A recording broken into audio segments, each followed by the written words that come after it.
Sa isang tahimik na baryo, nakatira ang 3 taong gulang na si Lito. Isang masayahing bata na lumalaki kasama ang kanyang lolo at lola sa isang maliit na bahay na napapalibutan ng mga hayop.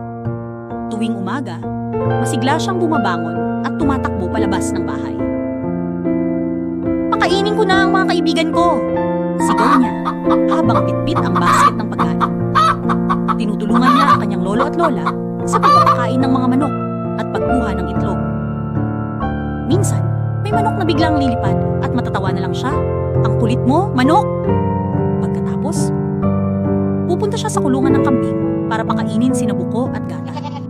Kahit hirap sa pagbuhat ng damo, hindi siya sumusuko. "Kain na kayo!" sabi niya habang hinahapos ang kanilang ulo. Tahimik lang na pinagmamasdan siya ng kanyang lolo at lola, puno ng tuwa at pagmamalaki. Maliit man si Lito, malaki ang kanyang puso para sa mga alaga.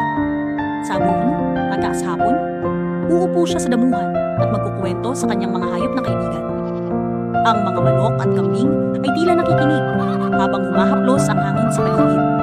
Sa simpleng pamumuhay, natagpuan ni Lito ang mahika ng bawat araw. Sa halakhak, pagmamahal